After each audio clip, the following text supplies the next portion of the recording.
Welcome to week 2 of C1C Counseling 1 Community. Welcome, students. So I hope that as we start week 2 of the semester, you were able to get into the classes that you wanted with the instructors that you wanted. Since we are virtually, really the times don't matter as to when the schedule says that the course meets, but I hope everyone was able to accomplish the goals that they had set for themselves. And if for whatever reason you weren't able to get into the class that you really wanted, just realize that you still have next semester. You have next semester to join that class, and I always try to look at the glass half full versus half empty. Everything happens for a reason, and you're in the classes that you're meant to be this semester. So have an open mind about week 2 of the semester and moving forward, and I hope you have the best semester possible. As we embark on this week 2 of the semester and you do your reading with On Course, our course textbook, you will read a lot about surface culture of higher education, the expectations instructors have about what students should know. But in reality, many of you, like myself, are first generation college students, meaning we're the first in our families to attend college. My parents don't have bachelor's degrees, they don't have associate's degree. If anything, they have elementary level education from Mexico. That's where my parents are from. So, when we read about, the surface level culture, yes, what we can see, there's a catalog, a syllabus, but then there's deeper level, like below the surface culture. And those are the things that, as we navigate the educational system, that's when we find out. And always the goal with you earning your associate degree and forward, eventually your bachelor, some of you your master's, doctorate degrees, whatever type of degree you pursue, the goal is that you will help those that come after you. Just as someone is helping you, hopefully right now at the moment, whether it's a counselor, an instructor, that you will help your younger siblings, your cousins, your relatives, your neighbors, so that they don't have to struggle as much as hopefully you haven't struggled that much, but maybe you have, so that they don't have to go through the same things. For example, FAFSA, financial aid, how to go about financial aid, how to fill out an admissions application, how to contact an instructor. Those are all things that, sometimes even I myself forget because I do it on an everyday basis, but I realize that I always meet with students, and sometimes students say, well, can you email my instructor? And really my responsibility is to make sure to empower the student, because the student has that same power to email the instructor just as I do. And I've emailed instructors in the past on behalf of students, so I will include the instructor and then include the student email. And I will write, I am emailing you this email on behalf of so-and-so because she or he would like to know if it is possible to make up an exam that she or he missed because of a family circumstance or situation. And a lot of the times the response that I have gotten from the instructors is, why didn't the student him or herself email me directly? Why did they have to go through you? And I think it just has to do with like a reassurance. But I try to encourage the students and let the students know, I don't say anything special or anything that you couldn't say. I understand that sometimes you want that little reassurance, but now what I do more is, okay, you write the email, let's share our screens because we are meeting virtually via Zoom. Okay, share your screen with me and let's walk through the email while you're typing it. I can give you some words that I think, would be could fit well in the body of the email, but go ahead and write the email yourself.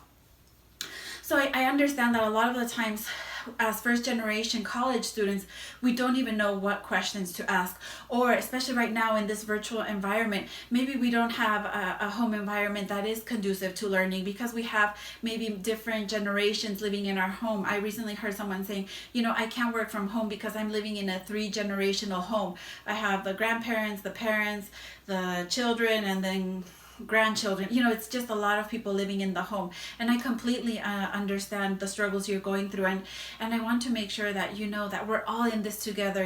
Everyone's dealing with some type of stress of working from home because of the environment, and not having the adequate tools, the space, everything having to change. But know that together we're in this together, and we will get through this. We already got through it. March of last semester, that's when we turned everything into virtual, and maybe some of you were in high school and you were able to graduate from high school, maybe not in the form that you wanted or the way that you wanted, but nonetheless it's an accomplishment. So the same for this semester. We will get through this.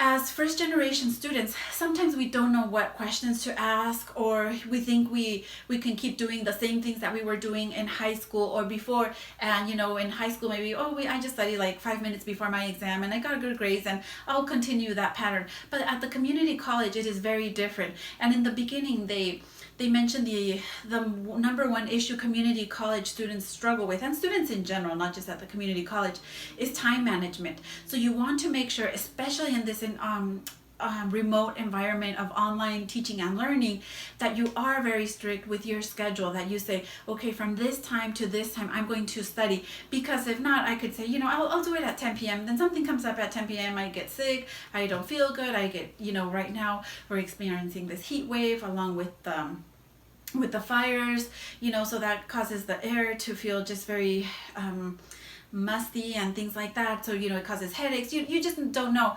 But you want to really be strict with your schedules, to say from this time to this time I'm going to study for this class, and then from this time to this time for this other class. And turn off your cell phone. Make sure you have a small corner, a small space where at least you can focus on your academics.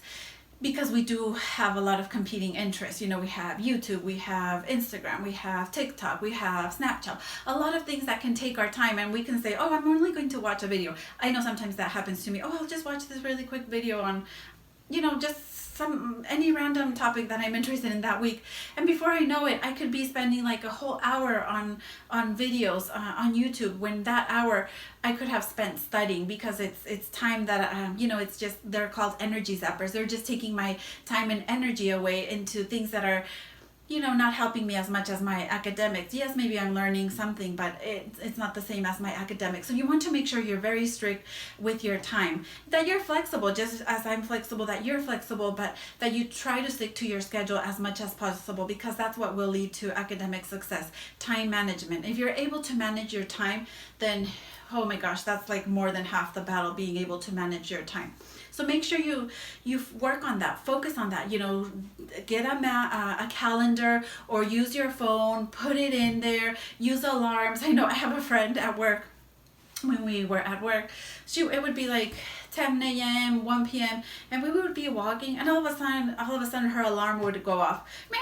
And I was like, oh my gosh, what's going on? And she's like, I put these alarms so I can remember to take my medication. Or I have another friend, I have a coworker, he would have his alarm, and it was like 4:45, 5:30 the latest. He would set several between that time, 4:45 and 5:30, and it would sound like a fire alarm went off. It would be like, woo, woo, and that fire alarm was a reminder for him that it was time to go home. So he had to actually put alarms to remind him, okay, it's time to go home, and the same for you. You can set alarms. It's right now is my time to study. Then when the alarm goes off, it's time for me to take a break, 30 minutes, an hour, whatever it is that you need. Because in this whole process, you always want to remember to take care of yourself, your mental health, your spiritual health, your physical health, your emotional health. Those are all very important. We don't just want to focus on academics and let go of everything else. No, you want to go out for walks when it's if you feel safe and able to do so. You want to focus on everything that makes you good, because in this process, I think that's what has affected so many people. The connection to others. Hopefully you can reach out to me as well, to set up a Zoom meeting, to chat, just to check in with each other, because I'm open and available for that, so that you don't feel like, I'm nowhere to be seen, nowhere to be found. I'm here. I'm just a click away, willing to meet with you and help you in this journey of your first semester, or maybe you've already been here a few semesters at Hartnell College, because we are navigating unknown waters. But that doesn't mean that you have to feel like you're in the ocean all by yourself. No, I'm right there with you, and if you need a little life jacket, if you need a little floaty, just reach out to me and I will make sure that you have what you need to be successful. So have a great week number 2 of the semester. Make sure you do the reading. Like I said, it's very valuable information. Time management, surface level culture versus deep level culture.